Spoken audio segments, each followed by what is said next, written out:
नमस्ते.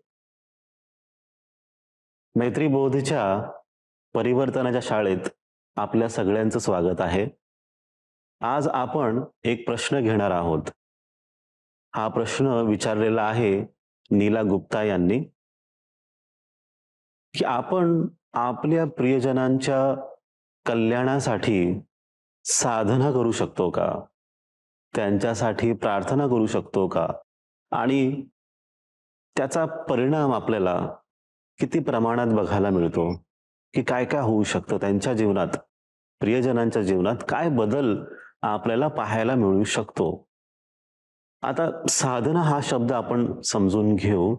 साधना तसं म्हटलं तर आपण सर्वसाधारणपणे आपण स्वतःसाठी करतो, स्वतःच्या आध्यात्मिक उन्नतीसाठी करतो आणि प्रार्थना आपण सगळ्यांसाठी करू शकतो.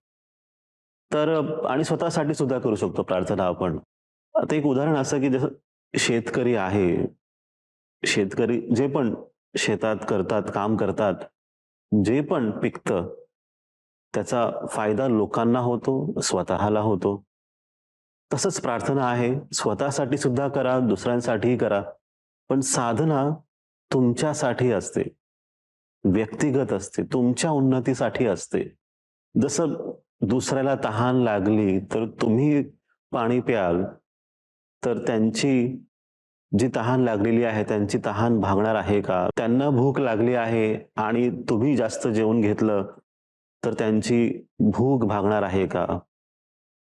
विचार करून पहा तुम्ही.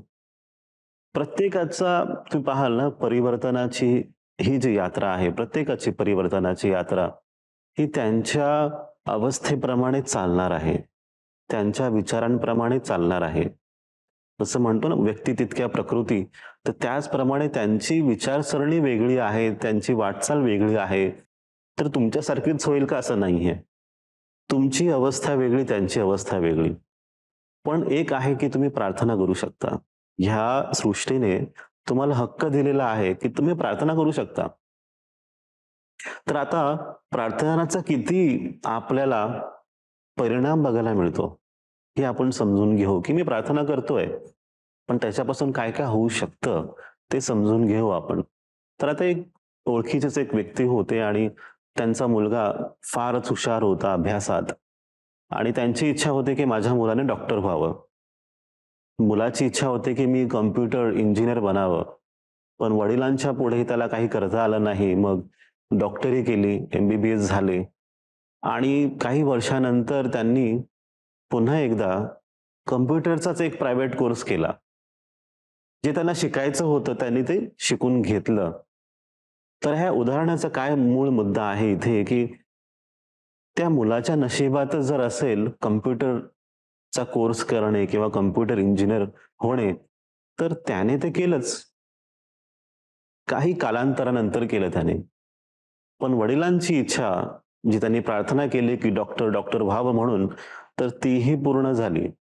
तर आपण इथे काय समजून घेतो, की तुमच्या प्रार्थनेद्वारे समोरच्या व्यक्तीच्या जीवनात काही परिवर्तन घडण्यासाठी काही संधी क्रिएट होतात. तुम्ही त्यांच्यासाठी संधी बनवून देता. त्याचा फायदा ते घेतील की नाही त्यांच्यावरती अवलंबून असतं. तर ह्या मुलाला वाटलं की वडिलांचं मला ऐकायचं आहे म्हणून त्याला तो त्याने एक बदल पाहायला मिळाला. तर काहींना वाटेल की नाही मला कॉम्प्युटर इंजिनिअरच व्हायचं आहे, मी त्याच मार्गाने पुढे चालेल. तर असंही होऊ शकतं. तर होतं काय, की कोणाचे काही नशीब असेल, ते नशीब तसं प्रार्थनेद्वारे बदलत नाही, पण आपण संधी बनवून देऊ शकतो. त्या व्यक्तीला काय करायचंय, काय ठरवायचंय, हे त्याच्यावरती अवलंबून आहे. तर तुमच्या प्रार्थनेद्वारे त्या व्यक्तीच्या जीवनात काहीतरी चांगल्या संधी बनवून येऊ शकतात. तर आपण इतकं तरी करू शकतो, प्रार्थना करू शकतो. आणि त्याच गोष्टींना घेऊन आपल्याला पुढे चालायलाच आहे, की ही प्रार्थना आहे, माझ्या व्यक्तीच्या जीवनात हा बदल घडून यावा आणि त्याचा परिणाम आपल्याला नक्कीच दिसतो. आपण साधनेचा फळ वेगळं स्वतःसाठी, प्रार्थनेचं फळ त्यांच्यावरती. तर ती त्यांची भूमिका काय असते, की त्यांना वाटत असेल तरच तो बदल होऊ शकतो. त्या व्यक्तीला जर वाटत असेल, की नाही मला त्याप्रमाणे चालायचं आहे. जसं उदाहरण दिलं, की डॉक्टर व्हायचं असेल त्याला वाटलं तरच तो बदल होईल. म्हणजे त्यांची संमती लागणार आपल्याला. त्यांची संमती असेल तर तो बदल होऊ शकतो. तर तुमचं लक्ष कुठे हवं? तुमच्या आध्यात्मिक अवस्थेत परिवर्तन व्हावं, अजून उन्नती व्हावी, अजून प्रगती व्हावी. एक मनुष्य म्हणून, एक मानव म्हणून, की माझ्या जीवनात मला अजून बदल घडून घेऊन यायचा आहे. मला सत्याचा अनुभव करायचा आहे. मी कोण? माझं खरं अस्तित्व काय? तुम्हाला ह्याला पकडून चालायचं आहे. आणि ह्याच्यात पटकन रिझल्ट आलं पाहिजे, परिणाम दिसला पाहिजे असं नाही. सगळ्यांना पटापट सगळ्या गोष्टी पकडून घ्यायच्या असतात. कुणाला ते धैर्य नाहीये, पेशन्स नाहीये. जसं ह्या व्यक्तीला, जसं म्हणलं मुलाचं उदाहरण, डॉक्टर झाला नंतर मग कम्प्युटर इंजिनियर झाला. मग तितकं तुम्हाला धैर्य लागतं. कोणाला त्यांनी काही हर्ट केलं नाही, कोणाला उगाचच दुःख दिलं नाही. सगळ्या गोष्टी पूर्ण झाल्या तुम्ही वेळ दिला तर. हा परिवर्तनाचाच एक परिणाम आहे, की तुमच्या आतमध्ये ती शक्तीच येते. धैर्याची शक्ती येते. एक स्थिरता येते. आणि तुम्ही सगळ्या गोष्टी त्या प्राप्त करू शकता, ज्या गोष्टी तुम्हाला प्राप्त करायच्या आहेत. म्हणून ही समज घेऊन आपण आपली वाटचाल पुढे चालवून ठेवू. आणि काय ती वाटचाल आहे? तर स्वतःमध्येही परिवर्तन आणि आपल्या आसपास लोकांच्या जीवनातही परिवर्तन व्हावं, असंच आपल्याला पुढे चालायचं आहे. आणि ह्या यात्रेत मी तुमच्या बरोबर आहे. आपण सगळे एकत्र चालू, काहीतरी नवीन शिकण्याचा प्रयत्न करू. पुढच्या आठवड्यात पुन्हा एकदा आपण एका नवीन विचारासोबत, एका नवीन सूत्रासोबत भेटू आपण. आपल्या सगळ्यांचंच कल्याण हो, आपल्या सगळ्यांचंच मंगल हो.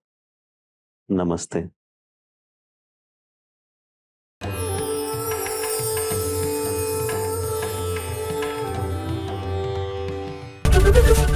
एबीपी माझा, उघडा डोळे बघा नीट.